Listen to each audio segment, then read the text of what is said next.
Classifications చేయొచ్చు అనడానికి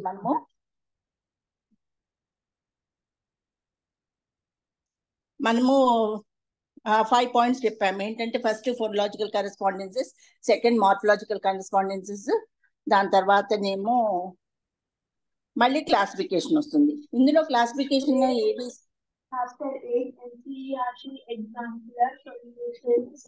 others please mute, వేరే వాళ్ళు మ్యూట్ చేసుకోండి ప్లీజ్.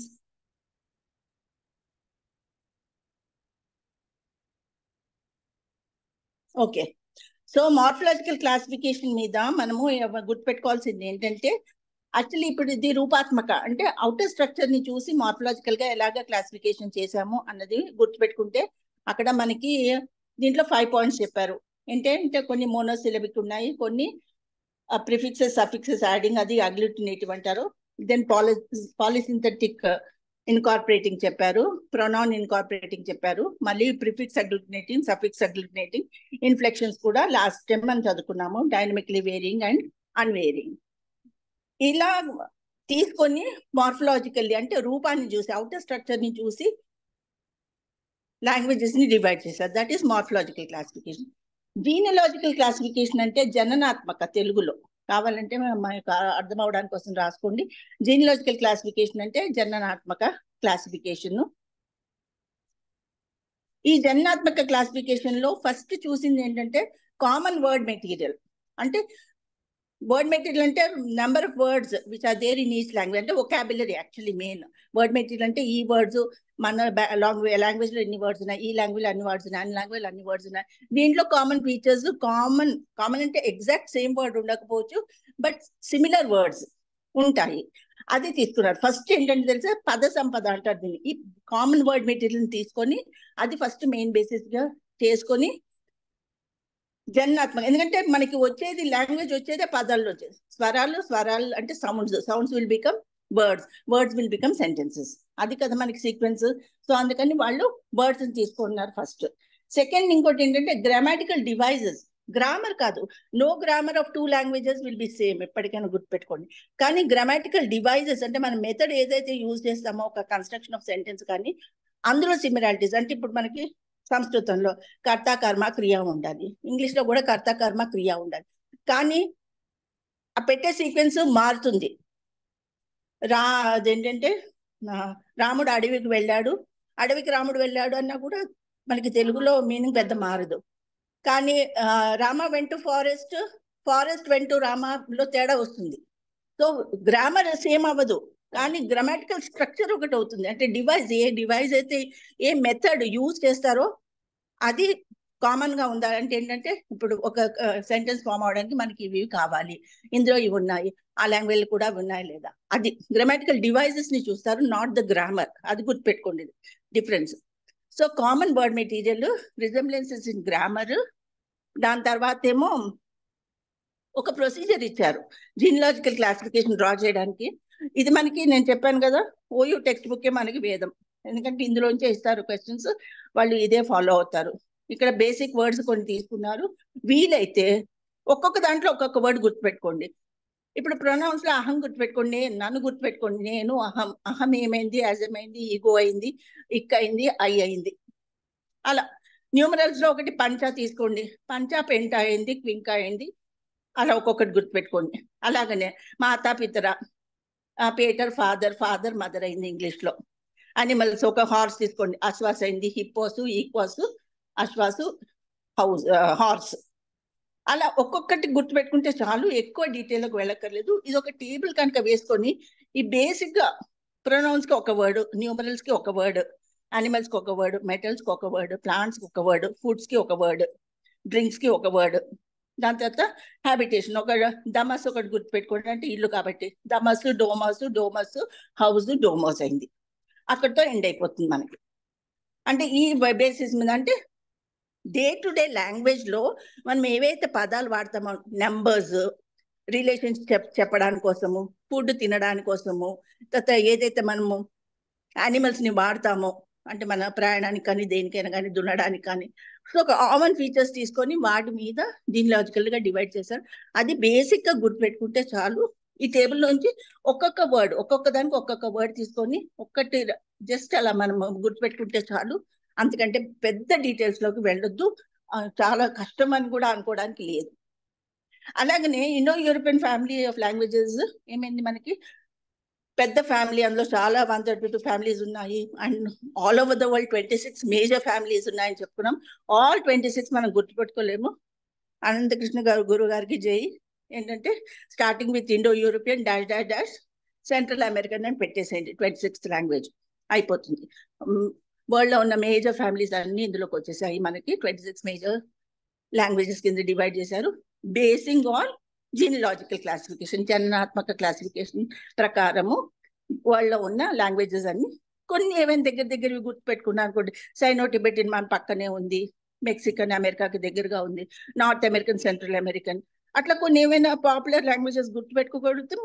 మధ్యలో రాసేసి డాష్ డాష్ పెట్టేసి, లేకపోతే starting with Indo European, basic గా సంస్కృతి ఇండో యూరోపియన్కి వస్తుంది కాబట్టి ఇండో యూరోపియన్ గుర్తుపెట్టుకొని లాస్ట్ సెంట్రల్ అమెరికన్కి వచ్చేసారనుకోండి, అక్కడితో genealogical classification will become very easy to write. Morphological classification అంత రిటర్న్ మెటీరియల్ ఉంది మనకి.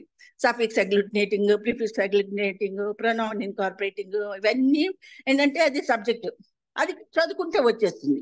సో అది మార్ఫలాజికల్ క్లాసిఫికేషన్. జీనిలాజికల్ క్లాసిఫికేషన్ లో బేసిస్ 3 గుర్తుపెట్టుకోండి. ఏంటి? Common word material, resemblance in grammatical devices, దాని తర్వాత ప్రొసీజర్ తీసుకున్నారు ఒకటి టు డ్రా. ఏంటంటే డే టు డే వర్డ్స్ ని తీసుకున్నారు. ఈ డే టు డే వర్డ్స్ లో ఉన్న సిమిలారిటీస్, సౌండ్ సిమిలారిటీస్, సిమాంటిక్ అంటే మీనింగ్ సిమిలారిటీస్, ప్రొనౌన్సియేషన్ అంటే ఫోనెటిక్ సిమిలారిటీస్ చూసేసి వాళ్ళు డివైడ్ చేశారు. అన్ని major families in the world 26 ఉన్నాయని, starting with Indo European, ending with central American రాసిస్తే అక్కడికి జీనిలాజికల్ క్లాసిఫికేషన్ అయిపోతుంది. 2 మేజర్ క్వశ్చన్స్ అయిపోతాయి, morphological classification, genealogical classification. Next వచ్చేసి phonology. Phonology is a technical question, అది గుర్తుపెట్టుకోండి మీరు. ఈ ఫోనాలజీ కనుక మీరు అటెంప్ట్ చేయాలంటే ఫోనెటిక్స్ మీద వచ్చిన క్వశ్చన్ ని, సంస్కృతంలో ఎవరైతే ఫోనెటిక్స్ లో తారోగా ఉన్నారో వాళ్ళకి చాలా ఈజీగా అయిపోతుంది ఈ ఫోనాలజీ అర్థం చేసుకోవడం. అంటే ఏ సౌండ్స్ ఎక్కడి నుంచి వస్తాయి, కంఠ్యాలు, ఓష్ణాలు, దంత్యాలు, అవన్నీ మనకి ఉన్నాయి కదా. కొన్ని స్వరాలు, కొన్ని సౌండ్స్ కొన్ని ప్లేసెస్ నుంచి వస్తాయి. అది గుర్తుపెట్టుకుంటే, అది గనక వస్తే దానికి మన ఇండో యూరోపియన్ ఫ్యామిలీలో సంస్కృతి ఉంది కాబట్టి మిగతా వాటికి అంటే ప్రోటో ఇండో యూరోపియన్ తో కంపేర్ చేస్తున్నారు వాళ్ళు వేరే ఇప్పుడు. సో అందుకని ఆ ప్రోటో ఇండో యూరోపియన్ కు ఇప్పుడు ఉన్న సంస్కృతికి ఉన్న డిఫరెన్సెస్ ఏంటి, అది కనుక గుర్తుపెట్టుకుంటే even phonology will become easy for you. ఒకవేళ ఫోనాలజీ మీద క్వశ్చన్ వస్తే, మోస్ట్లీ ఫోనాలజీ టెక్నికల్ క్వశ్చన్ కాబట్టి ఇప్పటివరకు అయితే నేను చూడలేదు ఆ క్వశ్చన్ ని. కాజెస్ ఆఫ్ ఫోనెటిక్ చేంజెస్ అడుగుతారు, తర్వాత ఫోనెటిక్ లాస్ అడుగుతారు, అలాగే సిమాంటిక్ చేంజెస్ అడుగుతారు. And semantic changes, what are the basis of semantic causes of semantic changes అడుగుతారు.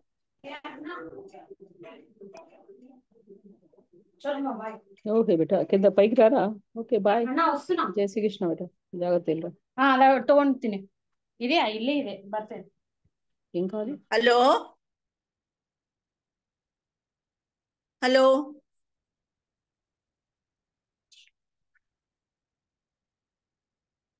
సో ఫోనాలజీ అంటే be clear in your mind. ఏంటంటే మీకు కరెక్ట్ గా సంస్కృతంలో ఫోనాలజీ కనుక వచ్చింది అనుకోండి, అప్పుడు మీకు ప్రోటో ఇండియన్ కూడా ఈజీగా అర్థమైపోతుంది. అప్పుడు మీరు ఫోనాలజీ మీద, బట్ మోస్ట్లీ నేను చూశాను, నేను రాస్తున్న దాంట్లో కూడా ఫోనాలజీ మీద క్వశ్చన్ లేదు. జీనిలాజికల్ క్లాసిఫికేషన్ ఉంది, మార్ఫలాజికల్ క్లాసిఫికేషన్ మీద ఉంది, causes of phonetic changes, semantic changes, 2 major questions ఉన్నాయి. మరి types of semantic changes, directions of phonetic changes, ఇవి ఆఫెన్ రిపీటెడ్ క్వశ్చన్స్, అంటే ప్రతిసారి రిపీట్ అయిన క్వశ్చన్స్. తర్వాత వేదిక్ సంస్కృత్, క్లాసికల్ సంస్కృత్ ఇక్కడ ఇచ్చారు. లాస్ట్ ఇయర్ కూడా మీకు గుర్తుండుంటే మనకు ఒక పేపర్ లో Vedic Sanskrit and classical Sanskrit మీద కొన్ని డిఫరెన్సెస్ ఇచ్చారు. ఇటు సైడ్ కొన్ని వర్డ్స్ ఇచ్చి, అటు సైడ్ కొన్ని వర్డ్స్ ఇచ్చి, ఇది ఇలా మారింది, అది అలా మారింది అంటూ అదొక టెక్నిక్ లాగా చెప్తున్నాను. ఈ మొత్తం ఇన్ని 5-6 పేజీలు చదివే బదులు ఆ లాస్ట్ ఇయర్ బుక్ తీసుకొని క్లాసికల్ సంస్కృతిలో ఉన్న వర్డ్స్ ఏంటి, వేదిక్ సంస్కృతిలో ఉన్న వర్డ్స్ ఏంటి, ఏవి దేని కింద మారినాయి అని ఆ టేబుల్ కనుక గుర్తుపెట్టుకుంటే ఒకవేళ ఆ క్వశ్చన్ వచ్చినా కూడా చాలా ఈజీ అవుతుంది రాయడానికి.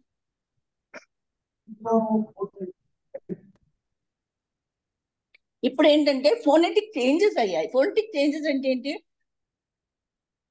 సౌండ్స్ లో భేదాలు వచ్చాయి. ఇప్పుడు ఎందుకు వచ్చాయి సౌండ్స్ లో భేదాలు అంటే, ఫస్ట్ స్టార్టింగ్ లోనే మనకి basis of division of language into 2 major varieties ఏంటంటే, ఆ కా సౌండ్ సా సౌండ్ తీసుకొని డివైడ్ చేశారు. కా కాస్త సా కింద మారిపోయింది అని చెప్పారు. అంటే అలాగనే ఏంటంటే ఈ సౌండ్ లో ఉన్న చేంజెస్ వల్ల లాంగ్వేజ్ డివైడ్ అవుతుంది. కానీ ఇవేంటి ఎందుకు వచ్చాయి ఈ ఫోనెటిక్ చేంజెస్ అనడానికంటే, ఉచ్చారణలో తేడా. ఇప్పుడు ఇక్కడ మనం ఒక రకంగా ఉచ్చరిస్తాము, వేరే ప్లేస్కి వెళ్ళిపోతాము, అక్కడ ఉన్న భౌగోళిక పరిస్థితులను బట్టి లేకపోతే ఇంకేదైనా ఇది తోటి కొంచెం తేడా వచ్చేస్తుంది. ఆ సౌండ్ లో మనం పలికే పదంలో వచ్చే సౌండ్ లో తేడా వచ్చేస్తుంది. దానివల్ల ఏమవుతుందంటే వేరే వర్డ్ అయిపోతుంది, లేకపోతే సౌండ్ వేరే అయిపోతుంది, ఇక్కడ ఈ సౌండ్ ఇలాగే ఉండిపోతుంది. సో అది మెయిన్ మనం గుర్తుపెట్టుకోవాలి. అండ్ మోస్ట్లీ ఏంటంటే కూడా లాంగ్వేజ్ ఎప్పుడు కూడా ఏంటంటే ఇవాల్వింగ్. అంటే ఈ లాంగ్వేజ్ ఇన్నే వర్డ్స్ ఇంతే పెట్టుకొని అంతే కూర్చోరు, కొత్త కొత్త వర్డ్స్ యాడ్ చేస్తూనే ఉంటారు. ఆ అడిషన్స్ వచ్చినప్పుడు ఫారిన్ వర్డ్స్ యాడ్ అవుతున్నప్పుడు, స్పెషల్లీ ఉన్న వర్డ్స్ యాడ్ అవుతే మనకేం ప్రాబ్లం లేదు. మన దగ్గర ఉన్న వర్డ్స్ లో మనం తెలుగువే కొత్త వర్డ్స్ కనుక్కున్నాం అనుకోండి, మనకి ప్రాబ్లం ఉండదు. సంస్కృతంలోనే కొత్త వర్డ్స్ కనుక్కున్నాం అనుకోండి, ప్రాబ్లం ఉండదు. కానీ ఎప్పుడైతే దానికి కరెక్ట్ కరెస్పాండింగ్ వర్డ్ మన భాషలో లేనప్పుడు వేరే భాషలోంచి దాన్ని మనం అప్పు తెచ్చుకుంటాము, అరువు తెచ్చుకొని మనలో కలిపేసుకుంటాము. అప్పుడు ఏమవుతుందంటే ఉచ్చారణలో తేడా వస్తుంది. అది మెయిన్ రీజన్ మీరు గుర్తుపెట్టుకోవాలి, causes of phonetic changes.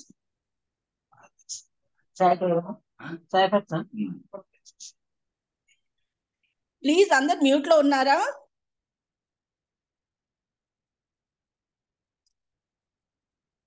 So ఈ ఫోనెటిక్ చేంజెస్ అవ్వడానికి ఏంటంటే ఆడిటరీ ఆర్గన్స్ ఆర్టికులేటర్. ఆర్టికులేషన్ అంటే బయటికి వచ్చే సౌండ్ ఆర్టికులేషన్ అంటారు.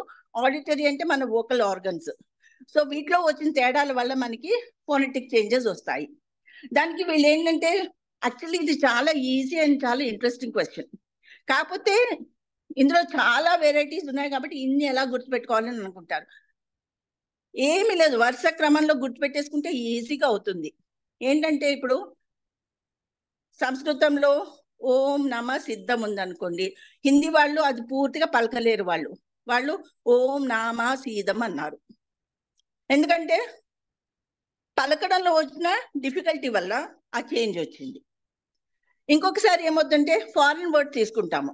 ఓవర్సియర్ ఉందనుకోండి, ఆ ఓవర్సియర్ ని మనము హిందీలో పలకలేరు కాబట్టి వాళ్ళు ఏమన్నారంటే ఓవర్సియర్ అన్నారు. ఓవర్ అనుకుంటే ఓవర్సియర్ అన్నారు. అలాగే ఇంజనీర్ ని ఇంజనీర్ అంటారు, ఇంజనీర్ అన్నారు, ఇంజనీర్ అంటారు.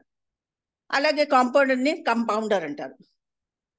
అది ఎందుకంటే ఫారిన్ వర్డ్స్ ని మన లాంగ్వేజ్ లోకి మనం బారో చేస్తున్నప్పుడు ఆ ఫారిన్ వర్డ్ లో ఉన్న ప్రొనౌన్సియేషన్ మన భాషలో ఉండదు కాబట్టి. దీనికి ఒక క్లాసిక్ ఎగ్జాంపుల్ మీకు నేను చెప్తాను. మనకి తెలుగులో కానీ సంస్కృతంలో కానీ జా సౌండ్ లేదు, జానే ఉంది మనకి, జా సౌండ్ లేదు. ఇప్పుడు ఇంగ్లీష్ లో జీరో అంటాము, కానీ అచ్చంగా తెలుగు మాట్లాడే వాళ్ళు, ఇంగ్లీష్ రాని వాళ్ళు జీరో అని అంటారు. ఎందుకు ఆ జీరో అని అంటారు వాళ్ళు? మనం ఆ జీరోని తెలుగులో రాసినప్పుడు జీరో అని రాస్తాము. ఎందుకంటే ఆ జా సౌండ్ కి మనకి అక్కడ ఒక అక్షరం లేదు, జా అక్షరం లేదు, మనకి జానే ఉంది. సో జీరో అని రాస్తాం కాబట్టి రాయడం జీరో అయినప్పుడు పలకడం కూడా జీరోనే అవుతుంది. అదే ఇంగ్లీష్. మహోదయ జా ఉంది మనకి, మన వాళ్ళు తీసేశారు. చా చా జా జా జా జా ఉండింది. ఇంతకుముందు జాబు అని రాసేవాళ్ళు, జా మీద పైన గుర్తు పెట్టి. ఇప్పుడు తెలుగులో గత 50. అలాగే ఇప్పుడు చూడండి ఇంకొక జా ఉంది, మనం తీసేసాం. మనం కావాలని చెప్పి అక్షరాలు తగ్గించేసాం, మనకు ఉంది. అదే అలాగనే ఇంకొక లా రాస్తాం చూడండి, ఉల్టా వంటలాగా వస్తుంది చూడండి, అది కూడా పోయింది కదా. అల్లు కూడా పోయింది చూడండి. అలాగే రుతం కూడాను అదే చెప్తున్నాను, ఇదివరకు ఉండేవి పోయినాయి మనకి. ఆ పోయినప్పుడు మనం ఏం చేస్తున్నాము, ఇప్పుడు జా రాయలేము, జా మనకి జా లేదు కాబట్టి జానే రాస్తాం, తప్పు రాస్తున్నాం, జా రాస్తున్నాము. అందుకే ఆ జీరోని మనం పలకడం కూడా, ఇప్పుడు జీరోని పలకడం తప్పు లేదు, కానీ ఇంగ్లీష్ వచ్చిన వాళ్ళు వింటే నవ్వుతారు, ఉన్నమాట చెప్తున్నాను. అలాగే మన సంస్కృతం కూడా పలకలేని వాళ్ళు సరిగా పలకపోతే మనం నవ్వుతాము. ఎందుకు అంటే ఇందువల్ల కరెస్పాండింగ్ సౌండ్స్ వేరే లాంగ్వేజెస్ లో ఉండవు, అది గుర్తుపెట్టుకోండి మీరు. ఫోనెటిక్ చేంజెస్ ఎందుకు వస్తాయంటే కరెస్పాండింగ్ సౌండ్స్ ఉండవు. ఫస్ట్ థింగ్ ఏంటంటే ఫారెన్ వర్డ్ ని మనం పలకలేకపోవడం వల్ల మనం మార్చేసుకుంటాము. రెండోది ఆ సౌండ్ మన లాంగ్వేజ్ లో లేదు కాబట్టి దాని దగ్గరగా ఉన్న సౌండ్ రాస్తాం కాబట్టి ప్రొనౌన్సియేషన్ లో తేడా వస్తుంది. అలాగనే చాలా ఎగ్జాంపుల్స్ ఇచ్చారు. రాయబరేరీ అయింది. రాములు గారు కూడా చాలా సార్లు ఎగ్జాంపుల్స్ చెప్పారు. సో దమ్మ, ధర్మ, దమ్మ అవన్నీ మోస్ట్లీ మనకి ఏంటంటే నార్త్ సైడ్ వెళ్తే మనకి ఈ డిఫరెన్స్ చాలా తెలుస్తుంది. వాళ్ళు ఈవెన్ సంస్కృతంని కూడా ఇప్పుడు పద్మ ఉందనుకోండి పదమా అంటారు వాళ్ళు. ఏంటంటే ఇంకోటి కూడా వాళ్ళ ముందర ఉన్న డబుల్ అక్షరాన్ని పలకలేరు కాబట్టి దాని ముందర ఒక సా పెడతారు. స్కూల్ అంటే అదొక ద్వితాక్షరం, సంయుక్తాక్షరం కదా, అది పలకలేరు కాబట్టి దాని పక్కన వాళ్ళు ఈ పెడతారు, ఈ స్కూల్ అని. అదేంటంటే ఫెసిలిటీ కోసం. ఫొనెటిక్ చేంజెస్ ఎందుకు వస్తాయంటే మనం పలకలేనప్పుడు మనకు తగినట్టుగా దాన్ని మార్చుకుంటాము. అది బేసిక్ గా కనుక మనం మైండ్ లో పెట్టుకుంటే ఇవన్నీ కూడా మీకు టక్ టక్ టక్ అని గుర్తుకొచ్చేస్తాయి. సో అలా ఈజీ అవుతుంది. అలాగనే ఏంటంటే ఇక్కడ ఇంకొకటి ఏంటంటే సులువు, ఏదైనా కూడా ఈజీ చేసేసుకుంటాం. Language speaking should become easy. United States of America అంత పెద్దగానే బదులు యుఎస్ఏ అంటాము, దాని కాస్త యుఎస్ అనేసాము ఇప్పుడు. అలాగనే టెలివిజన్ ని టీవీ, ఆల్ ఇండియా రేడియోని ఏఆర్. అంటే ఇవన్నీ కూడా ఎందుకంటే తెలుసా షార్ట్ కట్స్. అంత లెందీగా పలకడానికి ఎక్కువ టైం పడుతుంది కాబట్టి వాటిని షార్టన్ చేసేస్తాము. అలాగనే ఏంటంటే ఇదే చూడండి ఏమవుతుందంటే కొన్నిసార్లు అది ఆటోమేటిక్ అయిపోతుంది. హత్యార్ కాస్త హత్యార్ అవుతుంది, ఓకే, మాయా కాస్త మాయ అవుతుంది, వర్తతే బాటే అవుతుంది, తర్వాత మాత మా అయిపోతుంది. అవన్నీ కూడా ఏంటంటే సింప్లిఫై చేసుకోవడం. లాంగ్వేజ్ పలకడంలో ఎప్పుడు కూడా సింప్లిఫై చేసుకోవాలని చూస్తాం కాబట్టి ఆ కష్టతరమైన సౌండ్స్ ని తీసేసి మనకి తగ్గట్టుగా మనకి సులువుగా ఉన్నవి మనం పెట్టుకుంటాం. అది ఇవి కనుక గుర్తుపెట్టుకుంటే కాజెస్ ఆఫ్ ఫోనెటిక్ చేంజెస్ అలా వెళ్ళిపోతుంది మైండ్ లోకి, ఇంకా అసలు ఏ ప్రాబ్లం రాదు. అలాగనే ఇప్పుడు ఏంటంటే అదే ఫారిన్ వర్డ్స్ ఇవన్నీ రిపోర్ట్, రపట్, ఆగస్టు, ఆగస్టు అట్లా. సో ఇవి ఫోనెటిక్ చేంజెస్. మళ్ళీ డైరెక్షన్స్ కొన్ని ఇచ్చారు. ఫోనెటిక్ చేంజెస్ కి కాజెస్ ఏంటంటే ఇవి, అవి కారణాలు. మరి ఏ రకంగా ఎందుకు అంటే what is the way in which it change, directions ఏంటి అనడానికి కొన్ని ఇక్కడ ఇచ్చారు. ఏంటంటే తెలుసా, కొన్ని స్వరాలు అంటే ఇప్పుడు కొన్ని స్వర ఫస్ట్ వచ్చేవైనా అచ్చులు కదా, అచ్చులు తీసేస్తారు, వవల్స్ ని తీసేస్తారు. ఏంటంటే ఇక్కడ అపిపిదాన్ను పిదాన్ చేశారు, ఒక అవగాహన వగాహ చేశారు. అంటే ముందరున్న ఆ అవసరం లేదనుకున్నారు, తీసేశారు. ఇంకొకసారి ఏంటంటే కొన్ని కాంట్రాక్షన్స్ అంటాము. ఇప్పుడు కుడ్ నాట్ ని కుంట్ అంటాము, ఓకే, డస్ నాట్ ని డోంట్ అంటాము, ఓకే, డిడ్ నాట్ ని డోంట్ అంటాము, లేకపోతే డింట్ అంటాము. అవి ఏమంటే కాంట్రాక్షన్స్ ని, దాని టెక్నికల్ వర్డ్ ఏంటంటే సినోప్ అంటారు. ఇంకొకటి ఏంటంటే తెలుసా, మనకి మిడిల్ ఇంగ్లీష్ కనుక పోతే ఫ్రెంచ్ మిడిల్ ఇంగ్లీష్ లో లాస్ట్ లో కూడా మనకి ఏంటంటే ఒక వవల్ వచ్చేది. ఇప్పుడు గ్రీన్ ని GREEN అని రాసేవారు. తర్వాత వాళ్ళు రియలైజ్ అయ్యారు ఎన్ పక్కన ఈ అక్కర్లేదని ఈ తీసేసి గ్రీన్ రాయడం మొదలు పెట్టారు. అలాగనే ఫ్రెంచ్ లో కూడా ఒక రూల్ ఉంది. ఏంటంటే ఒక వవల్ తో కనుక ఆ వర్డ్ ఎండ్ అయితే ఆ వవల్ ని కూడా పలకాలి. ఒక కాన్సనెంట్ తో కనుక ఆ వర్డ్ ఎండ్ అయిపోతే ఆ కాన్సనెంట్ ని పలకూడదు. సో చాలా వర్డ్స్ ఫ్రెంచ్ లోంచి, లాటిన్ లోంచి ఇంగ్లీష్ లోకి తీసుకున్నారు కాబట్టి ఆ ప్రొనౌన్సియేషన్ లో చేంజెస్ వచ్చాయి. అది గుర్తుపెట్టుకోవాలి. ఇంకొకసారి ఏంటంటే మనకు తెలుసు లాస్ ఆఫ్ కాన్సనెంట్స్. ఏంటంటే ఇప్పుడు అడిషన్స్ చేశారు, లాస్ చేశారు. ఇప్పుడు లాస్ లో ఏంటంటే అఫైర్, ఆరి ఉన్నది అఫైర్ అయింది, డిఫెరో కాస్త డిఫర్ అయింది. అక్కడ మనకి ఏంటంటే ఇవి పోయినాయి, బబుల్స్ పోయినాయి. అట్లానే కొన్ని కాన్సనెంట్స్ పోతాయి. ఏంటంటే నైఫ్, KNIFE NIFE నైఫ్ అయింది, KNOW నో అయింది, సైకాలజీలో PE ప్రొనౌన్స్ చేస్తాము. అలాగే స్థాలి తాలి అయింది, శ్మశాను మశాన్ అయింది. సో మనకి సంస్కృతమే కావాలి కాబట్టి స్థాలి ఏమో తాలి అయింది, శ్మశాను మశాన్ అయింది. అంటే ఎలిజన్ ఆఫ్ వ్యంజనాలు తీసేసాం, కొన్ని వ్యంజనాలను అవసరం లేదనుకోండి. ఒక్కొక్కసారి ఏంటంటే మోస్ట్లీ మిడిల్ కాన్సనెంట్ ఉంటుంది, అవసరం లేదని తీసేస్తాం. అది చాలా సార్లు అవుతుంది. ఏంటంటే సంస్కృతంలో అవుతుంది, ఇంగ్లీష్ లో అవుతుంది, అన్నింట్లో కూడా అవుతుంది.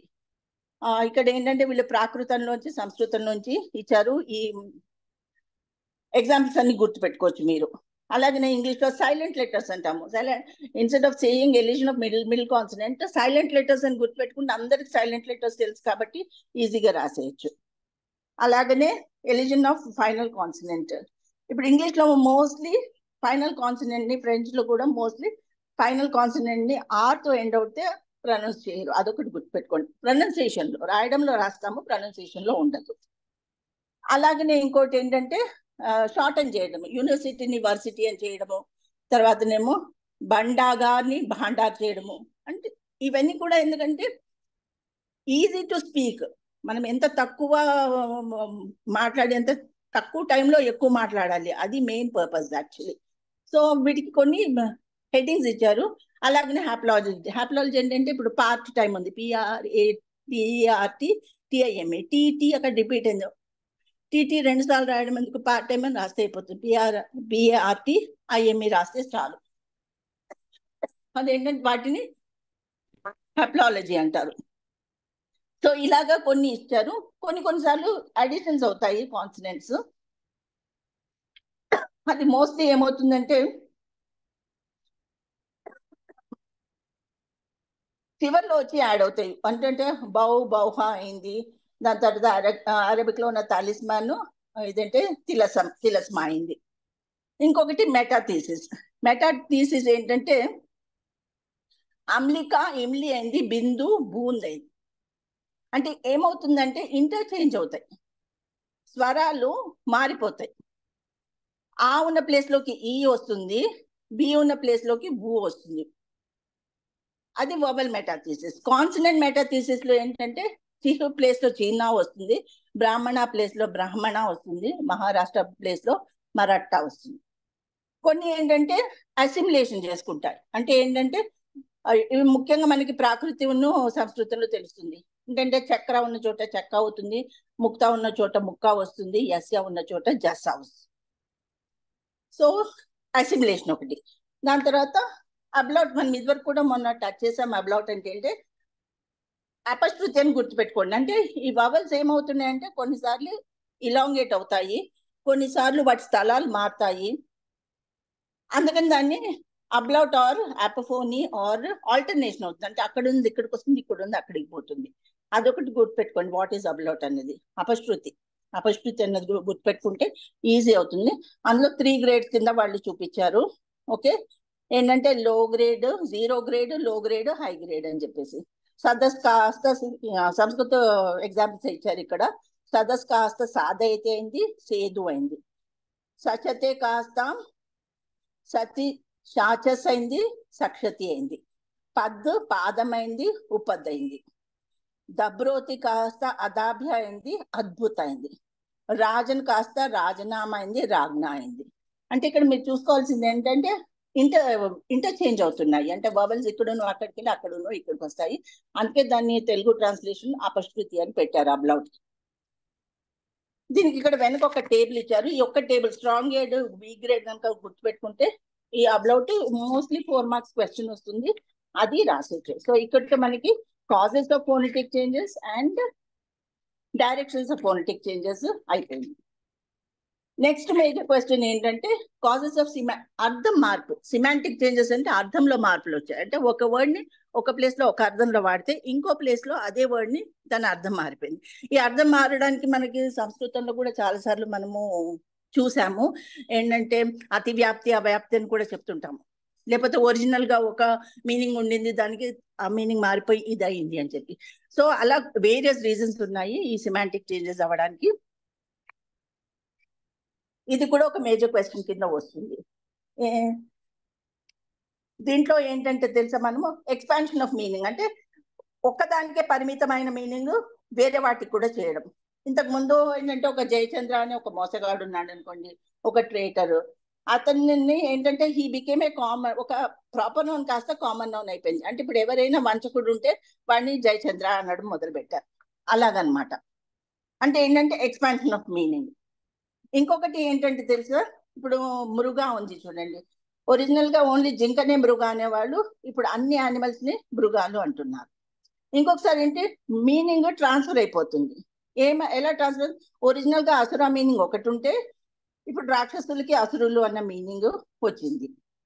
అలాగనే బాడీ అన్న మీనింగ్ ఒరిజినల్ గా గార్డెన్ అని ఉంటే ఇప్పుడు అది ఇల్లు కింద మారిపోయింది. అండ్ మీనింగ్ మొత్తం ట్రాన్స్ఫర్ అయిపోయింది. ఒకటేమో ఎక్స్పాండ్ అయింది, నెక్స్ట్ మనం ఏంటంటే కాంట్రాక్షన్కి వస్తాము, అవ్యాప్తికి వస్తాము. దాని తర్వాత ఇంకొకటి ఏంటంటే ట్రాన్స్ఫరెన్స్ ఆఫ్ మీనింగ్. తర్వాత ఇంకొకటి ఏంటంటే ఒక్కొక్కసారి గొప్పగా ఉన్న మీనింగ్ తగ్గిపోతుంది, ఒక్కసారి తక్కువగా ఉన్న మీనింగ్ గొప్పగా అవుతుంది. అవి కూడా కొన్ని రీజన్స్, వాటికి కూడా కొన్ని ఎగ్జాంపుల్స్ ఇచ్చారు. ఇవి చదువుకుంటే చాలా ఇంట్రెస్టింగ్ ఉంటుంది యాక్చువల్లీ. ఇలా పెట్టుకుని కనుక మనము చూసుకుంటూ వెళ్ళిపోతుంటే ఏది ఏమైంది అన్నది ఇట్స్ వెరీ ఇంట్రెస్టింగ్. ఇప్పుడు ఏంటంటే కొన్ని వర్డ్స్ కూడా ఇలాగా మనము ఏంటంటే పేర్ ఆఫ్ వర్డ్స్ ఉంటాయనుకోండి, వాటిని దగ్గర చేసేసి ఒక వర్డ్ చేయడము. అలాగా రేల్ హస్తికి మనం ఏమంటే హస్తి మృగు అంటాము. దాని తర్వాత టికెట్ కి ఏమంటాము, టిక్కస్ అంటాము. ఓకే, ప్రష్యాకు ఆస్ట్రేలియా అంటున్నాము. అంటే ఒక్కదానికే వాడే దాన్ని అన్నింటికి వాడుతున్నాం అనమాట. ఇప్పుడు ఏంటంటే యాక్చువల్లీ టిక్కస్ అన్న దానికి రెవెన్యూ అన్న మీనింగ్ ఉండింది, బట్ ఇప్పుడు టికెట్ అనే మీనింగ్ కి మారిపోయింది మీనింగ్. సో ఇలాగా మీనింగ్స్ మారుతుంటాయి. ఒరిజినల్ గా ఒక మీనింగ్ ఉంటుంది,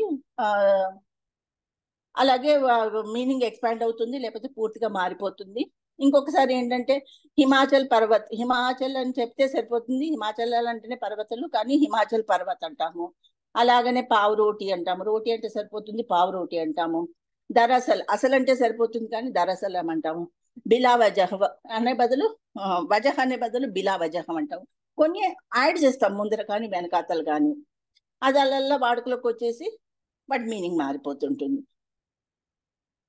దాని తర్వాత ఏమవుతుందంటే కొన్ని వర్డ్స్ ఏంటంటే ఇప్పుడు కొన్ని వర్డ్స్ కొన్నింటికి మనము అంటాము. అంటే కొన్ని పక్షులు కానీ జంతువులు కానీ అలాంటివి ఉంటాయి. అంటే వాడు జితులు మారిన నక్క అంటాం చూడండి. అంటే ఏంటి, బాగా కన్నింగ్ ఉన్న జితులు మారిన వాడు నిజంగా నక్క కాదు. సో ఇవన్నీ ఇడియమాటిక్ ఎక్స్ప్రెషన్స్. అలాంటి ఇడియమాటిక్ ఎక్స్ప్రెషన్స్ కూడా ఒకటి ఇక్కడ లిస్ట్ ఇచ్చారు. ఇవన్నీ కనుక గుర్తు పెట్టుకుంటే మనకి బాగుంటుంది, ఇంట్రెస్టింగ్ కూడా ఉంటుంది. ఇది కాజెస్ ఆఫ్ సిమాంటిక్ చేంజెస్. ఇది కూడా ఒక మేజర్ క్వశ్చన్ కింద వస్తుంది మనకి. So morphological classification, genealogical classification, causes of phonetic changes, directions of phonetic changes అయిపోయింది. సిమాంటిక్ చేంజెస్ కూడా కవర్ చేసాం మనం. మళ్ళీ కల్చరల్ బారోయింగ్స్ అని చెప్పి ఇక్కడ ఒకటి ఇచ్చారు టేబుల్, కానీ ఇప్పటి వరకు నేను చూసాను కల్చరల్ బారోయింగ్స్ మీద క్వశ్చన్ రాలేదు. సో కల్చరల్ బారోయింగ్స్ లో ఉన్నవి కూడా ఆల్మోస్ట్ మనకు ఇంతకు ముందు ఫోనెటిక్ చేంజెస్ సిమాంటిక్ చేంజెస్ లో కవర్ అయిపోయినాయి మోస్ట్లీ. ఇంక ఇప్పుడు వచ్చేసి ఫోనెటిక్ లాస్ ఒకటి మనకి క్వశ్చన్ వస్తుంది. యూజువల్లీ అది 4 మార్క్స్ కింద అడుగుతారు, ఒక్కొక్కసారి ఆల్ 3 కలిపి ఒక 12 మార్క్స్ క్వశ్చన్ కింద కూడా రావచ్చు. ఇది ఇంపార్టెంట్. ఇది ఇంకా లాస్ట్ చాప్టర్, ఎందుకంటే ప్రకృతి పాలి కూడా ఉంది మనకి. కానీ ప్రకృతి పాలి మనం యాజ్ ఎ సబ్జెక్ట్ కూడా నేర్చుకున్నాము ఒక యూనిట్ లాగా ముందర. సో అదే ప్రకృతి పాలి ఇక్కడ కూడా అప్లై చేసుకుంటే ప్రకృతి పాలి నుంచి వచ్చిన క్వశ్చన్స్ మనము ఆన్సర్ చేయొచ్చు. ఇక్కడ ఫోనెటిక్స్ లాస్ లో గ్రిమ్స్ లా ఒకటే అన్నాడు. దీనికి మెయిన్ సంస్కృతం గుర్తుపెట్టుకుంటే చాలు మనకి. ఏంటంటే ఒరిజినల్ గా గా ధా బా అంటే మహాప్రాణాలు అల్ప ప్రాణాలైన గాదాబా అన్నాడు. అలాగనే కాతాపాలు గాదాబాలు అయినాయి. అలాగనే ఏమన్నాడంటే తా ఫా ధాలు కాస్త కా తాపాలు అయినాయి. అంటే ఏవైనా కూడా ముందు స్టార్టింగ్ లో సంస్కృతంలో మహాప్రాణాలుగా ఉన్నవన్నీ కూడా అల్ప ప్రాణాలుగా అయినాయి. అందువల్ల ఫోనెటిక్ చేంజెస్ వచ్చాయి అని చెప్పి గ్రిమ్స్ అనే ఆయన ఒక లా ప్రపోజ్ చేశాడు. ఆయన 7th centuryలో తీసుకున్నాడు. దానికి ఏంటంటే 2 phases తీసుకున్నాడు. ఫస్ట్ ఫేజ్ లో ఏం జరుగుతుంది, సెకండ్ ఫేజ్ లో ఏం జరుగుతుంది, థర్డ్ ఫేజ్ లో ఏం జరుగుతుంది. The original voiced became voiced non-aspirants of Indo-European as first phase. Second phase lo original Indo-European unvoiced became voiced as second phase. Then third emo original Indo-European became unvoiced unaspirated. So ఈ 3 phases లో తీసుకొని ఈ మార్పులు జరిగాయి. And ఈ సంస్కృతంకును European language, ఎందుకంటే English కూడా European language కిందకే వస్తుంది కాబట్టి వాటిలో ఉన్న సిమిలారిటీస్ ని చూపిస్తున్నాడు. ఇప్పుడు విధవ కాస్త విడో అయింది ఇంగ్లీష్ లో, హంస కాస్త ఘూ అయింది, భ్రాతృ బ్రదర్ అయింది. ఇవే వర్డ్స్ మనం జీనియాలజికల్ క్లాసిఫికేషన్ వెళ్ళి కనుక చూసుకుంటే మనకి ఇవే కనబడతాయి. ఏ సౌండ్ కింద మారింది అనేది. అలాగే గౌ కవ్ అయింది, తర్వాతనేమో యాక్ కాస్త యోక్ అయింది, కహ ఏమో హూ అయింది, దంతా టూ అయింది, పిత ఫాదర్ అయింది. అలాగనే ఇంకొక సెకండ్ చేంజ్ తీసుకొని ఏం చెప్పారంటే, ఇప్పుడు యూరోపియన్ లాంగ్వేజెస్ గురించి చెప్తున్నారు. Lower German and higher German. Lower German లో ఫా ఉన్నది కాస్త తా అయింది, డా యా ఏమో ఫా అయింది, ఖ ఏమో జా అయింది, హ్యా ఉన్ను యా ఏమో తా అయినాయి, థా ఉన్ను డా ఏమో ధ అయినాయి, డ్రే. సో దీనికి ఒక టేబుల్ ఇచ్చారు. ధా ధా బా ఏమైందంటే గా దా బా అయింది, కా తా పా అయింది. సేమ్ ఇది కాతాప మనకి తెలుగులో కూడా ఒక సూత్రం ఉంది, కష్టలు గజడ దబలు అవుతాయని. అలాగే ఇక్కడ కాకపోతే అవన్నీ గుర్తుపెట్టుకోవద్దు. కాతాపాలు ఏమైందంటే తాపాగాలు అయినాయని గుర్తుపెట్టుకోవాలి మనం. ఇక్కడ చూడండి, గా ధా బా కా తా పా అయింది. ఇలాగే 3 సౌండ్స్ తీసుకొని 3 సౌండ్స్ ఇండో యూరోపియన్ లో ఎలా ఉంది, లోయర్ జర్మన్ లో ఎలా ఉంది, హయ్యర్ జర్మన్ లో ఎలా ఉంది అది ఈయన గ్రిమ్స్ అని ఆయన చెప్పాడు. గ్రాస్మన్ కూడా దాన్ని అంగీకరిస్తూ ఏమని చెప్పాడంటే 2 సౌండ్స్ అంటే రెండు ఇప్పుడు హా హా కలిపి వచ్చాయనుకోండి, ఒక హా పోతుంది. హుహోతి ఉంది అనుకోండి, అది జుహోతి అవుతుంది. అంటే ఫస్ట్ హా పోతుంది, ఎందుకంటే హా హా పలకడం కష్టం కాబట్టి. ఆ ఫస్ట్ హా ఏమైపోయిందంటే జుహోతి అయిపోయింది, 2 హాలు కనుక ఉంటే. అలాగనే 2 మహాప్రాణాలు బిభ్రతి ఉంటే బిభర్తి అయింది, 2 బి పలకడం కష్టం కాబట్టి అని అతను చెప్పాడు. ఇతను కూడా ఏంటంటే అంగీకరిస్తూ ఏమని చెప్పాడంటే, ఈ తాప ఖా తాప అంటే ఆ మహాప్రాణాలు కా తాపాలు అయినాయి, అల్ప ప్రాణాలు అయినాయని ఇతను కూడా అంగీకరిస్తున్నాడు. అది గ్రాస్మన్స్ లా. బర్నస్ లా ఏమన్నాడంటే, గ్రాస్మెన్ గ్రిమ్స్ లో వాళ్ళు యాక్సెంట్ మీద చెప్పారు, వాళ్ళు యాక్సెంట్ ని తీసుకున్నారు అని. ఈయనేమని చెప్పారంటే, గాదాబాలు ఏమైనాయి అంటే when the accent is on the prior syllable, గాదాబాలు కనుక ఉంటే యాక్సెంట్ ముందరి సిలబల్ మీద ఉంటే ఆ సాగానే మిగులుతుంది, లేకపోతే 2 కనుక ఉంటే ఆ 2 ఫస్ట్ సా దా కింద మారుతుంది అని బర్నస్ లా చెప్పారు. అది చిన్నలో. సో దీంతో మనకి గ్రిమ్స్ లో మనకు గుర్తుపెట్టుకోవాల్సింది ఇదే, తాపాలు కాస్త తాపాగాలు అయినాయి, మళ్ళీనేమో మహాప్రాణాలేమో అల్ప ప్రాణాలు అయినాయి అని ఒక టేబుల్ ఇచ్చాడు. ఒకటేమో సంస్కృతం నుంచి యూరోపియన్ లాంగ్వేజ్ చూపించాడు, ఒకటేమో Indo European, lower German, higher German చూపించాడు. ఇది కనుక గుర్తుపెట్టుకుంటే మనకి 3 లాస్ కవర్ అయిపోతాయి. 3 లాస్ టుగెదర్ వాళ్ళు ఒక ఎస్ఏ క్వశ్చన్ అయినా ఇవ్వచ్చు, లేకపోతే 4 మార్క్స్ కి ఒక్కొక్కరు అయినా అడగచ్చు. ఇది ఫోనెటిక్ లాస్. నెక్స్ట్ పాలి అండ్ ప్రాకృతి మనం ఆల్రెడీ చదువుకున్నాం కదా, వాణి మేడం మనకు చెప్పారు పాలి అండ్ ప్రాకృతి. దాంట్లోంచి క్వశ్చన్ వస్తే యాక్చువల్లీ ఒక రకంగా మనకు అదృష్టము, ఎందుకంటే అక్కడ ఇక్కడ సిలబస్ కలుస్తుంది కాబట్టి మనకి ప్రాబ్లం లేదు. సో ఇవి మేజర్ క్వశ్చన్స్. నేను ఇక్కడ ఏంటంటే మొత్తం రిపీట్ అయిన క్వశ్చన్స్ అన్ని రాసుకున్నాను, అన్ని కవర్ అయిపోయినాయి. ధ్వని పరిణామం అయిపోయింది, భాషా శాస్త్రం అయిపోయింది, జీనలాజికల్ క్లాసిఫికేషన్ అయిపోయింది, భాషా పరివారంలో సంస్కృత స్థానం అయిపోయింది, భాషోత్పవ విధానం అయిపోయింది, ధ్వని పరిణామం అయిపోయింది, అర్థ పరిణామం అయిపోయింది, మార్ఫలాజికల్ క్లాసిఫికేషన్ అయిపోయింది. సో ఏమైనా డిస్కస్ చేయాలనుకుంటే చేసుకుందామంటే ఇవాళ అయిపోతుంది, ఎందుకంటే ఎగ్జామ్స్ దగ్గరకు వస్తున్నా ఎంత తొందరగా ముగించుకుంటే అంత మంచిది. ఎవరైనా ఏదన్నా చెప్పాలనుకున్నా, అడగాలనుకున్నా, మీకు తెలిసి చెప్పినా కూడా బాగుంటుంది. అన్మ్యూట్ చేసుకోండి.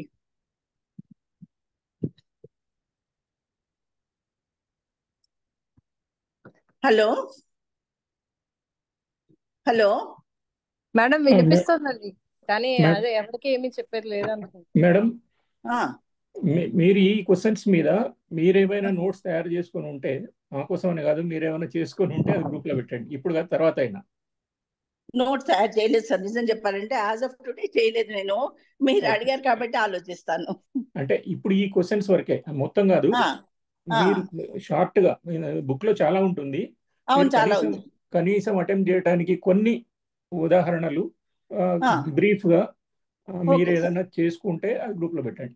ఇంకా చెయ్యాలి, ఇప్పటివరకు చేయలేదు. నేను అనుకున్నాను చదువుకుని రాసేద్దామని. చేస్తే పెట్టండి, అదర్వైజ్ ఓకే. Thank you. నేను Thank you. ఏంటంటే ఒకటే థ్యాంక్ యూ. ఒకటి నేను చెప్పేది ఏంటంటే specially as far as linguistics is concerned OU బుక్కే పట్టుకోండి, అది మనకి ఈజీ అవుతుంది. ఇంకా వేరే అన్ని చోట్ల ఎక్కువ రాశాను, నేను రిఫర్ చేశాను తెలుగు బుక్స్ అన్నింటికి కూడా. చాలా కాంప్లికేటెడ్గా ఉంది. ఇక్కడే మనకి వాళ్ళు మంచి అబ్రిడ్జ్ ఫామ్ బ్రీఫ్ గా ఇచ్చారు చక్కగా. Okay. And I try to simplify. చూస్తాను, టైం కన్స్టెంట్ ఒకటి కదా సార్, ఒకవేళ రాస్తే మాత్రం తప్పకుండా నేను పెడతాను.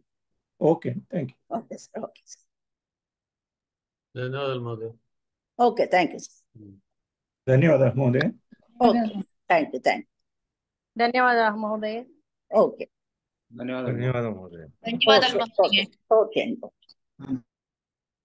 మేడం డౌట్ చెప్పండి. ఇప్పుడు ఈ పాళీ ప్రాకృత భాషలు ఉన్నాయి కదా, దీంట్లో ఇంక్లూడ్ అయినాయి కదా లింగ్విస్టిక్స్ లో. మనం ఇది చదువుకుని మనం ప్రాకృతం చదువుకుని మొత్తం రెండు ఒకటే కదా, అటు ఇటు గాను ఆల్మోస్ట్ రెండు ఒకటే. అక్కడ ప్రాకృతంలో ఏంటంటే వాళ్ళు శ్లోకాలు ఇచ్చేసి మనకి సంస్కృతంలోకి అనువాదం చేయమంటున్నారు. కానీ సంస్కృతంలోకి అనువాదం చేయాలంటే మనకి పాలి ప్రాకృతంలో వీళ్ళు ఇచ్చారు చూడండి, రూల్స్ అండ్ రెగ్యులేషన్స్, ఇది కింద వారించండి. అది ఇది మనం చదువుకుంటే అక్కడ అది ఈజీ అవుతుంది కదా సార్. ఇప్పుడు ఏంటంటే చూడండి, రూ తర్వాత ఐ ఔ ఉండవు మనకి పాలీలో. సో ఇది మనం గుర్తుపెట్టుకున్నాం అనుకోండి ఈ రూలు.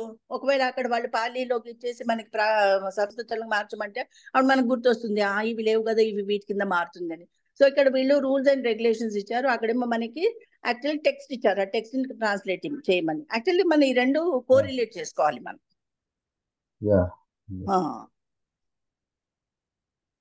అంటే ఎక్కడో ఒకటి రెండు క్వశ్చన్లు వచ్చాయి. వచ్చాయి, నేను చూసాను. క్లాసికల్ వేదిక లిటరేచర్ మీద కూడా వచ్చాయి క్వశ్చన్స్. అదే నాలుగది మహారాష్ట్ర భాషయో విశేషత ఉల్లేఖిత 2020లోనేమో ప్రాకృత భాషాణం విశేషత ఉల్లేఖిత. అంతే. పౌరసేని ప్రాకృత భాషస్య పరిచయం లిఖిత 2020. ఇచ్చారు. అందుకే అది చదువుకొని వాటి కనుక మనము బేసిక్ అవి గుర్తుపెట్టుకున్నాం అనుకోండి, మనం అప్పుడు గుడ్డిగా ట్రాన్స్లేషన్స్ చేయకుండా కూడా మనకి కొంచెం ఉపయోగపడుతుంది అక్కడ మనకి. ఆ తర్వాత అలాగనే క్లాసికల్ అండ్ వేదిక లిటరేచర్ మీద వీళ్ళు 2 లెసన్స్ కింద ఇచ్చారు. కానీ లాస్ట్ ఇయర్ మనకు ఒక పేపర్లో ఒక యూనిట్ లాగా ఇచ్చారు, వాళ్ళు ఒక టేబుల్ లాగా ఇచ్చారు. ఇది కింద మారింది, ఇది కింద మారింది, ఇందులో ఈ వచనం ఉండదు, తర్వాత ఈ స్వరం ఉండదు, తర్వాత ఈ విభక్తి ఉండదు, అలా ఇచ్చారు కదా. అది గుర్తుపెట్టుకుంటే ఈజీ అయిపోతుంది మనకి, ఒకవేళ దాని మీద క్వశ్చన్ వచ్చినా రాయడానికి మనకి. రథము కూడా మనకి ఐటమ్ వర్డ్ వచ్చింది. రథం అని సంస్కృతంలో ఉంటుంది, రథం అని ఇంగ్లీష్ లో మనకి. అవును, కరెక్ట్. అది మన ఫొనెటిక్స్ లో వస్తుందమ్మా. ఫొనెటిక్స్ లో.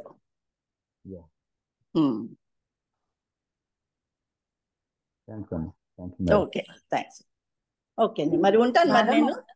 మేడం ఒక చిన్న డౌట్ మేడం, ఇందులో మనకి 4 మార్క్స్ క్వశ్చన్స్ లో పాత క్వశ్చన్స్ 2018 లో సమాస అని కాంపౌండ్స్ అని ఒక క్వశ్చన్ అడిగారు.